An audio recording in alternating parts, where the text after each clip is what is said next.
এই মেয়েটি হঠাৎ করে খবরে দেখতে পেল যে দেশের সবচেয়ে ধনী পরিবারের ছেলে প্লেন দুর্ঘটনায় মারা গেছে। তখনই তার মাথায় টাকা রোজগারের এক অদ্ভুত উপায় এলো।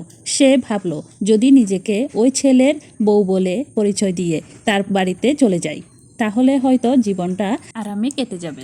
কিছুদিন পর সে মেয়েটি কৃত্রিম গর্ভবতী পেট নিয়ে ছেলেটির শেষকৃত্যে হাজির হলো এবং সবার সামনে ঘোষণা করলো যে সে ছেলের সন্তানের মা হতে চলেছে। বয়স্ক মালকিন তার অভিনয়কে এতটাই বাস্তব বলে মনে করলেন যে তিনি ওই মেয়েকে সত্যিকারের বউ বলে বিশ্বাস করলেন, কারণ শেষ পর্যন্ত তিনি তো আর কবর থেকে ছেলের লাশ তুলে সত্য প্রমাণ করবে না। মেয়েটি ভেবেছিল এখন তার জীবন নিশ্চিন্ত, কিন্তু 5 বছর পর হঠাৎ এক দাসী খুশিতে দৌড়ে এসে বলল, ম্যাডাম, 5 বছর আগে মালিক বিমান দুর্ঘটনায় মারা যাননি, এখনও বেঁচে আছেন এবং বাড়ি ফিরে এসেছেন। এটি শুনে মেয়েটি ভয়ে কেঁপে উঠল।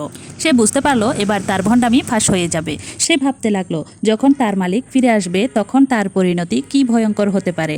ঠিক তখনই ওই চাকর দরজার দিকে ইশারা করলো, আর মালিক সত্যিই সামনে এসে দাঁড়ালো। ছেলের মা খুশিতে ছুটে গেল তাকে জড়িয়ে ধরতে, কিন্তু মা কখনো ভাবেনি যে তার এক সময়ের প্রতাপশালী ছেলে 5 বছরে এতটা বদলে যাবে। সামনে দাঁড়ানো ছেলে এখন কালো, ক্লান্ত আর একেবারেই সাধারণ লাগছে। পাশে দাঁড়ানো এক গ্রাম্য মেয়ে দ্রুত ব্যাখ্যা করলো যে দুর্ঘটনার পর সাগর থেকে সে তাকে বাঁচিয়েছিল এবং মনে মনে ভাবলো এবার নিশ্চিন্তে সে নিজেকে মালিকের বউ হিসেবে প্রমাণ করতে পারবে। মা যখন ছেলেকে জিজ্ঞেস করলো এতদিন দেরি হলো কেন, তখন গ্রামের ওই মেয়েটি বলল তার স্মৃতিশক্তি হারিয়েছিল।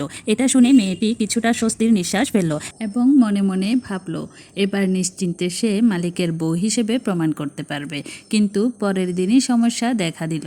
ছেলে আবার আগের মতো সুদর্শন হয়ে উঠল, আর মেয়েটি টের পেল যে বড় বিপদ এসেছে, কারণ গ্রামের মেয়েটির চোখের দৃষ্টি থেকে স্পষ্ট বোঝা যাচ্ছিল যে সে ধনী ছেলেটার প্রেমে পড়েছে, আর এই মেয়েটি তার তথাকথিত স্বামী কেড়ে নিতে দিতে রাজি নয়। তাই মালিকের সাথে ঘনিষ্ঠ হওয়ার চেষ্টা করলো, কিন্তু মালিক স্পষ্ট জানিয়ে দিল যে এই বাড়ি তার পরিচিত মনে হচ্ছে বটে, ব্যাপারে তার কোনো স্মৃতি নেই। মেয়েটি শত শত পুরনো ছবি দেখালো, স্কুল কলেজের গল্প শোনালো, কিন্তু মালিক তবুও রাজি হলো না।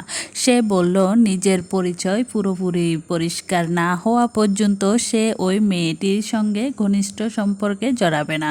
শেষ পর্যন্ত মেয়েটি তার বড় চালটা খেলল, সন্তানকে সামনে এনে বলল, এইটাই তোমার ছেলে।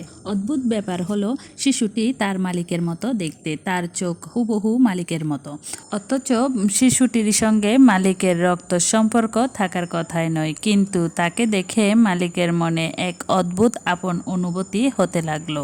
মুভিটি যদি আপনাদের ভালো লেগে থাকে পরের পার্টের জন্য কমেন্ট বক্সে জানাবেন, আর আমার চ্যানেলটিকে সাবস্ক্রাইব করে রাখবেন। আল্লাহ হাফেজ।